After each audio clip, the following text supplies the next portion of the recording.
28. Providence and the End. The providence of God gives direction to history and makes progress possible because it defines the goals of history and gives it meaning. People do not normally associate the doctrine of salvation with the rescue of meaning and definition, but the fact remains that, without the defined goal of salvation and historical and personal advance to the regeneration of all things as declared by God, history soon loses its focus and meaning. History becomes then, to cite the offhand remark of a philosopher, quote, just one damned fact after another, end quote. The refreshing cynic, Charles Fort, demonstrated the inability of science to define or to prove in a series of studies on the dogmatism of science, quote, what is a straight line? A straight line is the shortest distance between 2 points. Well then, what is a shortest distance between 2 points? That is a straight line. According to the test of ages, the definition that a straight line is a straight line cannot be improved upon. I start with a logic as exacting as Euclid's. I shall be scientific about it, said Sir Isaac Newton, or virtually said he, quote, if there is no change in the direction of a moving body, the direction of a moving body is not changed, end quote. But, continued he, quote, if something be changed, it is changed as much as it is changed, end quote.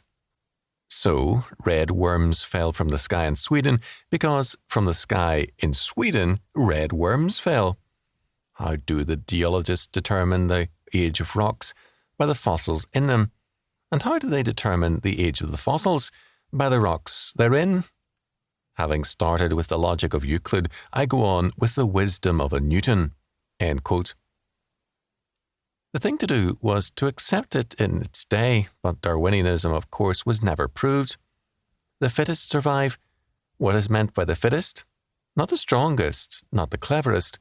Weakness and stupidity everywhere survive. There is no way of determining fitness except in that a thing does survive. Quote-unquote fitness, then, is only another name for survival. Darwinism, that survivors survive. The function of God is the focus. An intense mental state is impossible unless there be something or the illusion of something to centre upon. Fort's last statement barely opens the door to the fundamental issue. Life and thought alike need a focus of meaning. Men can briefly find a focus in humanistic goals, in wealth, power, status, sex, and experiences, but these soon pall if life itself has no meaning. In the barest sense, history is movement in time, but if neither life nor movement have any meaning to man, then there is no focus nor history nor any cause for movement and progress towards a goal. Guardini is right, quote, the end determines all that precedes it, end quote. Where there is a faith in God's providence directing all history towards the triumph of the covenant people and exercising dominion over all the earth, towards the regeneration of men and the inclusion of all nations into God's covenant, and towards heaven, the resurrection of the body, and the new creation, there men will move and progress eagerly towards reconstructing all things in Christ and awaiting God's glorious fulfillment. Both history and thought find their meaning and focus in God. It is the end which determines all that precedes it. Without a valid end, thinking turns on itself and can define nothing. Knowledge proceeds from knowledge, not from ignorance. The child learns because a body of knowledge exists, and it exists because the world is God's handiwork and is undergirded by His purpose, its meaning declared by His word, and His goals predestined and declared as immutable. Without the presupposition that the universe is an established and God-given order, man cannot relate fact to fact, nor fact to meaning. A straight line as the shortest distance between 2 points is an assertion which presupposes a universe of law and meaning reliably known by man in the framework of trustworthy mental processes and meanings. In a world of chance, the statement is meaningless. We have no problem with the statement that a straight line is the shortest distance between 2 points because we come to it with a vast body of presuppositions concerning reality. Moreover, we assume that, if someone should demonstrate that the statement is not necessarily true, it will only be in terms of another and profounder insight into the nature of reality. We presuppose a universe of law and meaning in terms of which definition is possible. To define is to determine precisely, to bring out the limits or outlines of something. There can be no definition unless God is either recognized or covertly presupposed, while outwardly denied. Van Til has said, quote, "Suppose we think of a man made of water in an infinitely extended and bottomless ocean of water. Desiring to get out of water, he makes a ladder of water. He sets this ladder upon the water and against the water, and then attempts to climb out of the water. So hopeless and senseless a picture must be drawn of the natural man's methodology, based as it is upon the assumption that time or chance is ultimate. On his assumption, his own rationality is a product of chance. On his assumption, even the laws of logic which he employs are products of chance. The rationality and purpose that he may be searching for are still bound to be products of chance. Christian theism, which was first rejected because of its supposed authoritarian character, is the only position which gives human reason a field for successful operation and a method of true progress in knowledge." End quote. Let us return now to Fort's comments about the definition of a straight line. What Fort was pointing out was that scientists indulge in circular reasoning. Van Til, in affirming circular reasoning, has this to say, quote, "It thus appears that we must take the Bible, its conception of sin, its conception of Christ, and its conception of God and all that is involved in these concepts together, or take none of them. So also it makes very little difference whether we begin with the notion of an absolute God or with the notion of an absolute Bible. The one is derived from the other. They are together involved in the Christian view of life. Hence we defend all or we defend none. Only one absolute is possible, and only one absolute can speak to us. Hence, it must speak to us at different places. The Bible must be true because it alone speaks of an absolute God. And equally true is that we believe in an absolute God because the Bible tells us of one. And this brings up the point of circular reasoning. The charge is constantly made that if matters stand thus with Christianity, it has written its own death warrant as far as intelligent men are concerned. Who wishes to make such a simple blunder in elementary logic as to say that we believe something to be true because it is in the Bible? Our answer to this is briefly that we prefer to reason in a circle to not reasoning at all. We hold it to be true that circular reasoning is the only reasoning that is possible to finite man. The method of implication, as outlined above, is circular reasoning, or we may call it spiral reasoning. We must go round and round a thing to see more of its dimensions and to know more about it in general, unless we are larger than that which we are investigating. Unless we are larger than God, we cannot reason about him any other way than by transcendental or circular argument. The refusal to admit the necessity of circular reasoning is itself an evident token of opposition to Christianity. Reasoning in a vicious circle is the only alternative to reasoning in a circle as discussed above." End quote. Men either reason from God to God-given and God-interpreted facts, or they reason from man to man-made interpretations of brute factuality. All reason is circular reasoning. Man, as he claims autonomy from God, assumes that he can gain an infinite and exhaustive view of things, that he can, in brief, reason like God rather than as man. He then reasons in a vicious circle. He must then say, if he is honest, that he cannot define straight or line or distance or anything else. Every item in his vicious circle hangs in midair on nothingness and is hence meaningless. His statement conveys meaning only because both he and his hearers presuppose the God of Scripture and his law order, whether they admit this fact or not. Reasoning is by presuppositions, whether men admit them or not. Autonomous man is anxious to gain an objective and godlike ability to see the totality of things exhaustively, and thus he denies the borrowed theistic presuppositions of his thought, whereas his professed presupposition of autonomy destroys the possibility of knowledge unless exhaustive knowledge is possible. If reality is what autonomous man claims it is, he can know nothing unless he knows everything. If reality is simply a product of chance, then it has no meaning or direction, nor does it have something about it that can be understood. It is then subject to no law, nor amenable to any control or use, because it lacks the character of consistency. However, if all reality, all the facts of nature and of history, are the product of God's total and predestinating plan, then all reality is already known by God who ordains it, controls it and predestines it, and it is potentially knowable to man truly and accurately, though not exhaustively. Reality is then knowable because it is not chance but pattern, it is governed by a purpose and person, and it is knowable to minds made in God's image. We then reason by presupposition to valid knowledge. As Van Til has pointed out, quote, "To admit one's own presuppositions and to point out the presuppositions of others is therefore to maintain that all reasoning is, in the nature of the case, circular reasoning. The starting point, the method, and the conclusion are always involved in one another." End quote.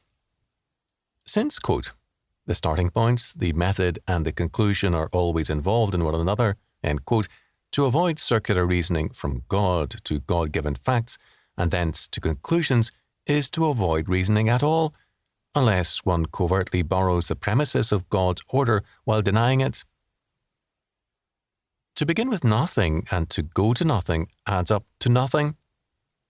Not surprisingly, the conclusion of autonomous philosophies is a despair of the possibility of knowledge. As Van Til has said, quote, "The world, to exist at all, must exist as a theistic world," end quote. Moreover, quote, "The only alternative to circular reasoning as engaged in by Christians, no matter on what point they speak, is that of reasoning on the basis of isolated facts and isolated minds, with the result that there is no possibility of reasoning at all. Unless as sinners we have an absolutely inspired Bible, we have no absolute God interpreting reality for us, and unless we have an absolute God interpreting reality for us, there is no true interpretation at all. This is not to deny that there is a true interpretation up to a point by those who do not self-consciously build upon the self-conscious God of Scripture as their ultimate reference point. Non-believers often speak the truth in spite of themselves. We're concerned to indicate that the absolute distinction between true and false must be maintained when a self-consciously adopted non-theistic and self-consciously adopted theistic point of view confront one another. End quote. Guardini was thus right. Quote, "The end determines all that precedes it," end quote, in reason as well as in life.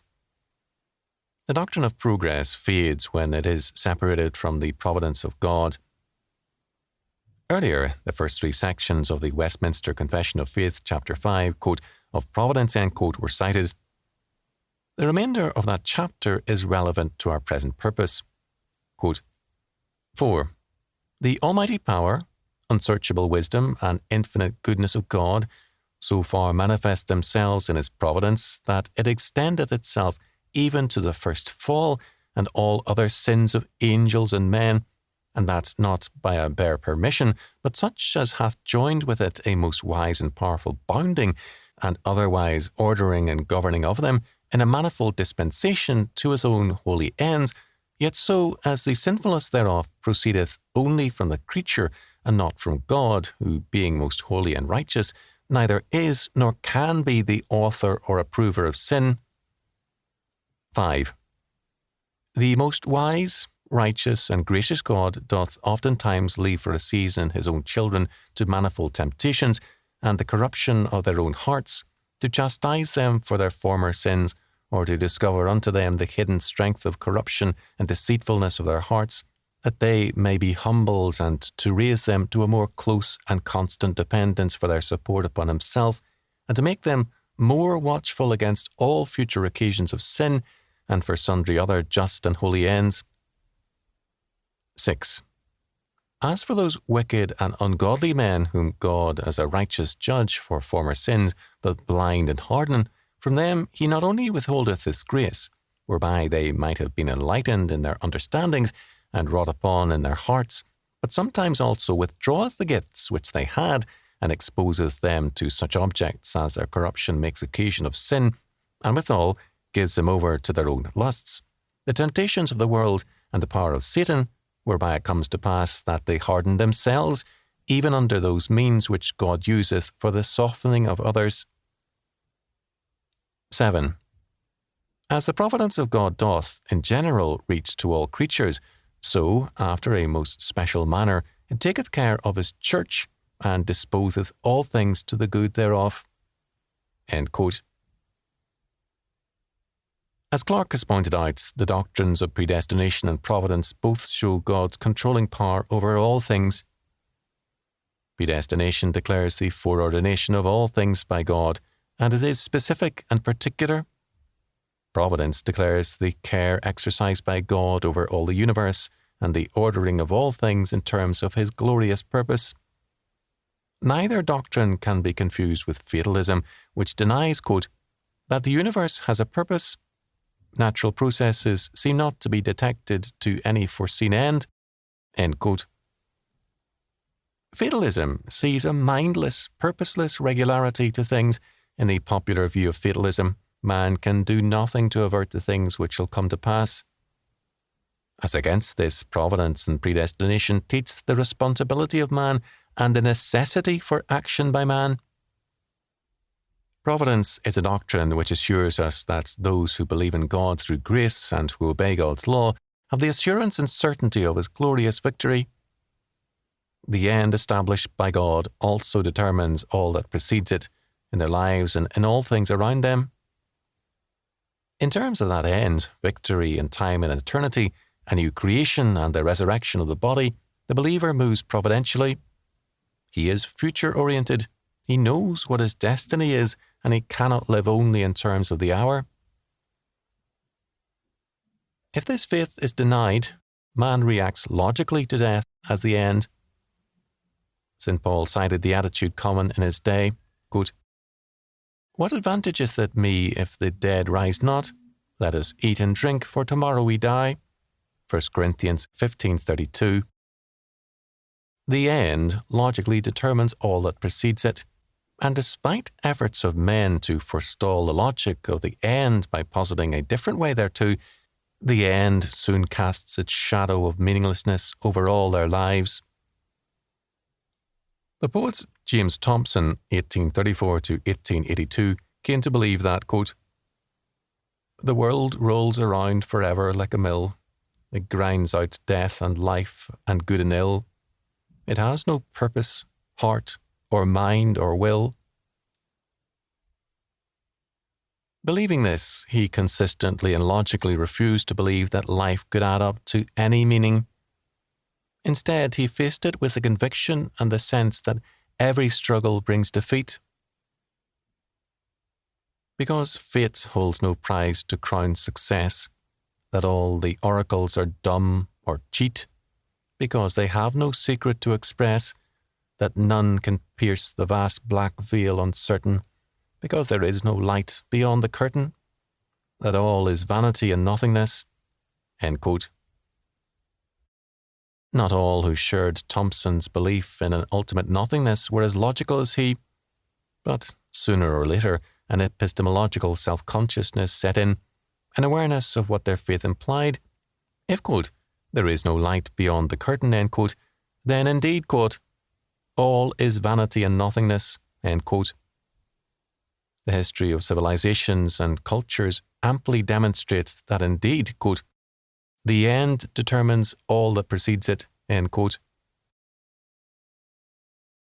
The biblical doctrine of salvation thus is not only an assurance of future bliss, but also of present strength, hope, and victory.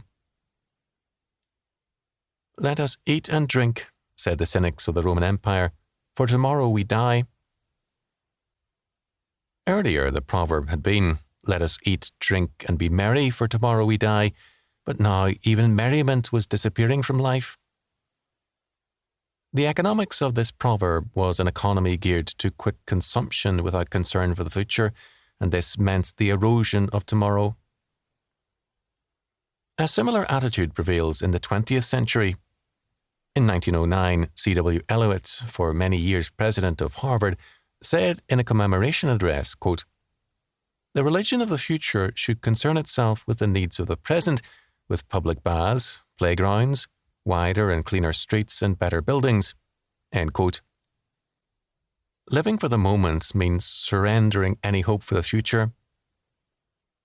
It means an economy, in Rupke's words, in which it is, quote, "a virtue to contract debts and foolishness to save," end quote. Moreover, quote, "it is no accident that Keynes, and nobody is more responsible for this tendency among economists than he, has reaped fame and admiration for his equally banal and cynical observation that, quote, in the long run, we are all dead," end quote. This is a philosophy of suicide. Its desired and expected end is death.